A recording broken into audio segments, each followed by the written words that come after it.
Also, give it up for Danny one time. I love Danny's special sections of his sermon. Impossible love. That's the title of my sermon, Impossible Love. Now, you may be thinking, like, why impossible? For those that don't know, this year is, our family of churches, we coined this year the year of the impossible. It's the year where God is going to do immeasurably more than we can ask or imagine, things that we may have thought were impossible, but we know that nothing is impossible with God. So I thought about impossible love. What does the world view, and maybe us sometimes, what do we view about love that's impossible? So I wanted to talk about those things this morning, if I may. Just like Danny alluded to, Tuesday is Valentine's Day. And for those that don't know, I love stats, so I had to look up stats on Valentine's Day. And it blew me away. Like every time I look up stats, it always blows me away. So there will be over 180 million Valentine's cards exchanged. Wow! And my son and daughter, they're passing out the little Valentine's Day cards. So that's one of the 180 right there. Over $13 billion will be spent. When I see those numbers about things like that, it blows away, because imagine what we could do if we use that money for things that could really help people, right? $13 billion on Valentine's Day. Love is in the air, needless to say, right? And I know Danny didn't want to share, but Danny's a date man now. If you've been on Facebook, I mean, it's all blasting on out there. They have the King of the Ball dance on Friday, so it's cool to see the pictures from celebrating righteous and pure relationships. But there's a lot going on. There's that phrase that, looking for love in all the wrong places. That's going on in the world too. I know Tinder is becoming a big thing. I'm in the world of social media, so I read all these funny stories or interesting stories on these different social media, dating apps and things like that. And it's really sad what's going on out there. People that are going to these apps and to find love and to find relationships, and more often than not, they don't find any of that stuff. There's just a story about this young woman that got killed from a Tinder meetup. The people are looking for love, but looking in the wrong places. The world views true love, as impossible. There's even this little funny stat that 53% of people that believe that if they don't, or feel that if they don't get something on Valentine's Day, they're going to break up with their significant other. So people are looking for love. They put a lot of importance on Valentine's Day. So impossible love is the title of my lesson. The world views true love as impossible. But we know that nothing's impossible with God. I have two quick points for you guys this morning. Point number one, impossible love must come from the heart. Impossible love must come from the heart. There's a term in the Bible for love, or a version of the word in the Bible called agape love. And agape love means the utmost, the highest importance of love, the biggest expression of love. It doesn't rely on circumstances. It's truly epitomizes self-sacrificing, just the utmost love. It appears in the New Testament over 200 times. So needless to say, it's a pretty big deal. Agape love is the highest form, and it does, despite circumstances, agape love is important. The world views this love as not important, guys, as impossible. We tend to treat people how they treat us in the world, right? Like how we're treated, that's how we treat other people. There's a scripture I want to turn to in Matthew 5. Jesus kind of lays it on out here. Impossible love must come from the heart, guys. Matthew chapter 5.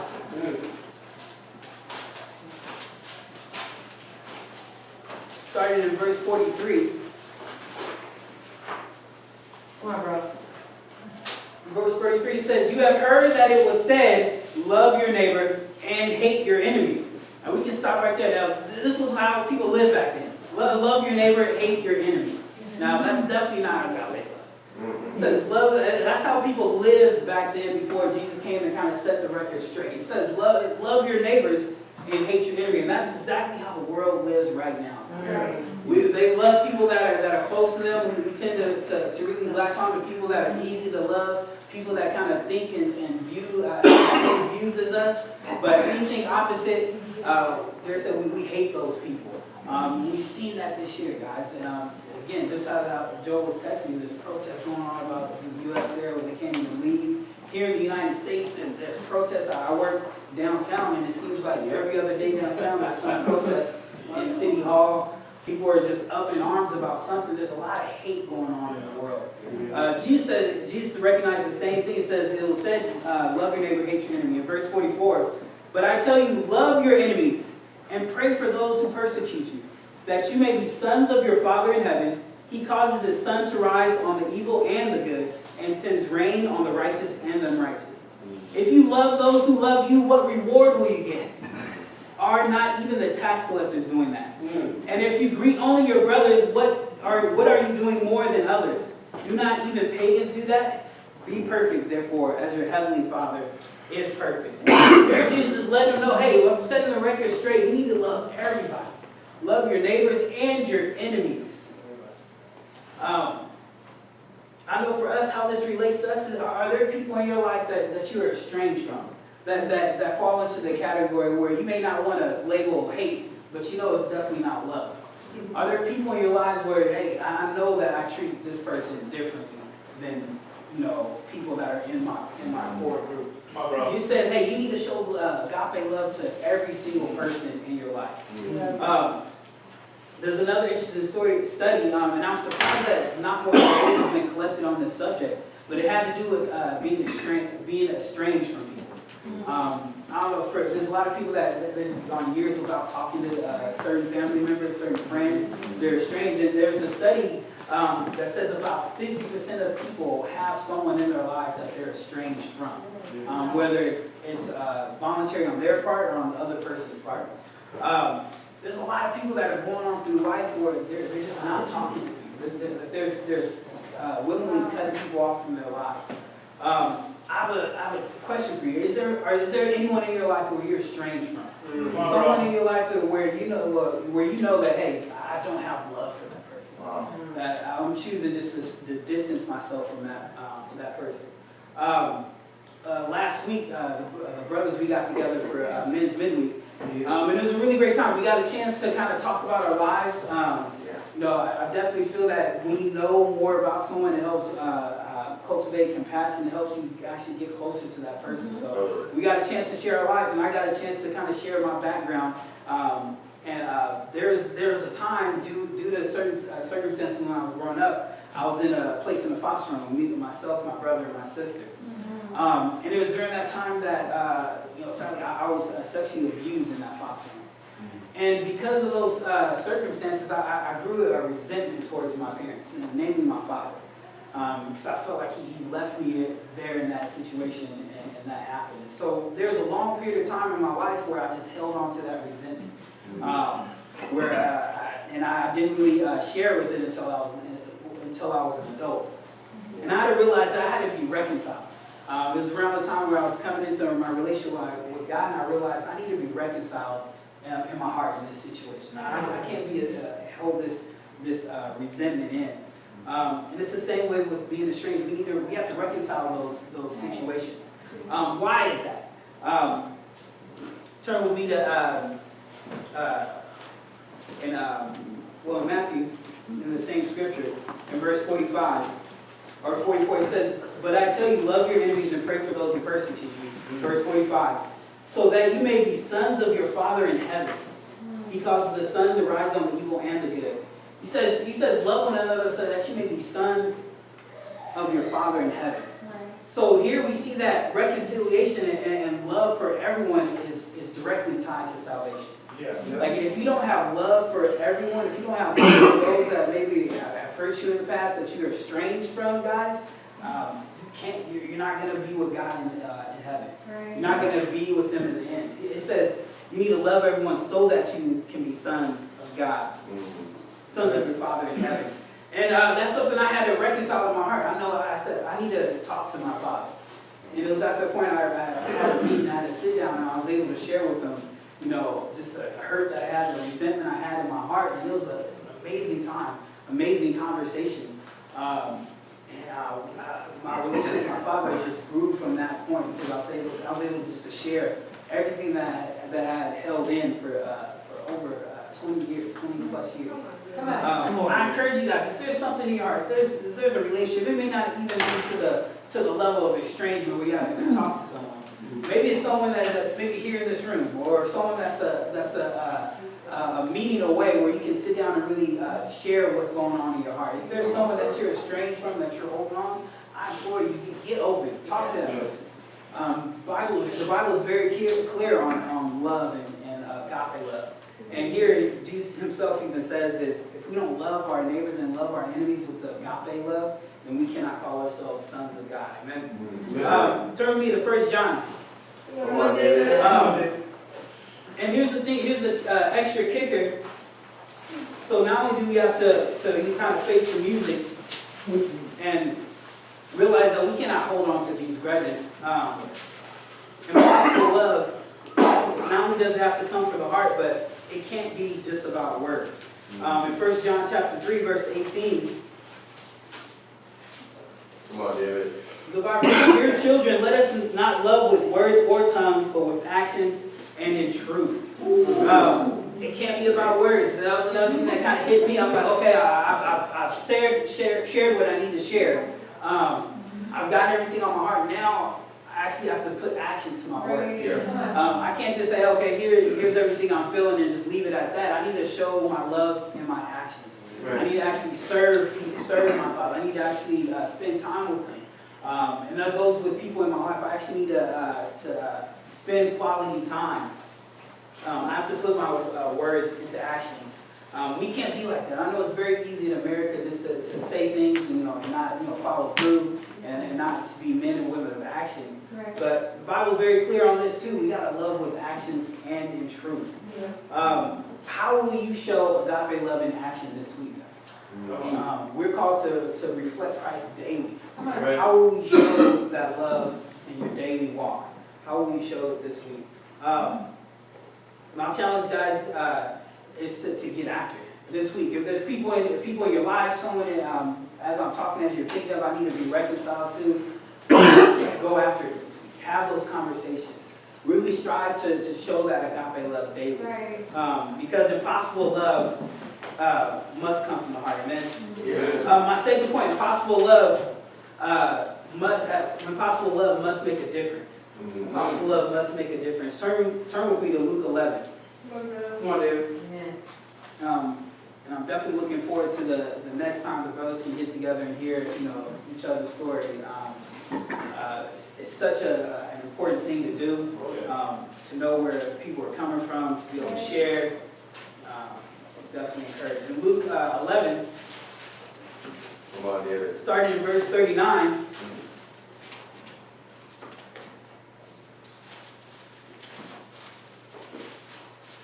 and verse 39 says, "Then the Lord said to him, 'Now then, you Pharisees, clean the outside of the cup and dish, but inside you are,' he said, 'Now then, you Pharisees, clean the outside of the cup and dish, but inside you are full of greed and wickedness.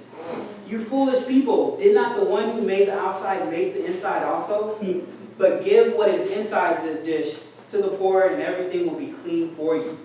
Why do I share this scripture? Jesus was always coming at the Pharisees and challenging them. Because the Pharisees were hypocritical. They're very much about saying the right things, but when it came to put them in action, it was off base. And for us, love, and they did things with the wrong heart. They did things just to check things off the list. Like, hey, I've done X, done Y, done Z, I'm going to check it off the list. The heart wasn't there. Now, why do I share this with agape love? Because, guys, we can't be legalistic with our love. Right. We can't go through the motions with our love. And I know this is something that really impacted me, is because when you're not in touch with your emotions, when you're not in touch with your feelings, it's easy to kind of go through the motions, to kind of do things without really connecting your heart, do things just to kind of check off lists. Okay, I'll make this phone call and then that's it, or I'll say I love you, but you know it's not really I love you in your heart, just to say, okay, I did it. We can't be like that with our love. Yeah, come on, girl. Are you going through the motions? I know for me, with my wife and I 2 weeks ago, we just celebrated our 8-year anniversary. And with marriage, it's a very easy thing to do to kind of go through the motions. Been together for X amount of years, and you're kind of just going through, checking things off the list. You kind of do things without thinking.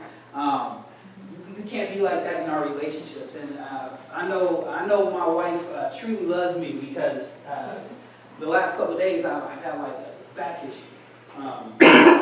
Could be old age, I don't know. I blame it on, just started this job working for Argosy Cruises, and they do boat cruises around Seattle. And I was on a particularly rough seas or rough waters a couple days ago, and so I was at the top of the boat. So I do marketing, so I was trying to capture some good footage from the boat. So I had this GoPro, I was strapping it in, and as the boat was going, and the boat had to cut across the water in a certain way because it was less bumpy, but I don't think it mattered. The boat was rocking, and so I'm like holding on, swinging, and regretting my decision, getting up there.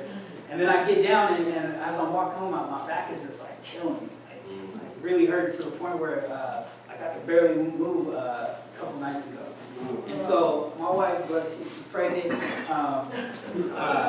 so I was like, hey, can you give me a back massage? So she gives me a couple of back massages, totally takes care of me, pregnant, doing all those things. And so I was like, I know that this woman loves me because there's no way, you don't do that for someone that you don't really care about. We try really hard not to go through the motions, but it's cool to see that you can kind of have those things as kind of barometers to know that okay, we're doing all right. Are you willing to do that for people in your life? Are you willing to kind of go the extra mile? Are you set in your ways? Are you set into the status quo of your relationships? We can't go through the motions, guys, in our relationships. We have to be willing to kind of go the extra mile. Turn with me to 1 John chapter 2. Come on. Impossible love must make a difference. 1 John. Okay.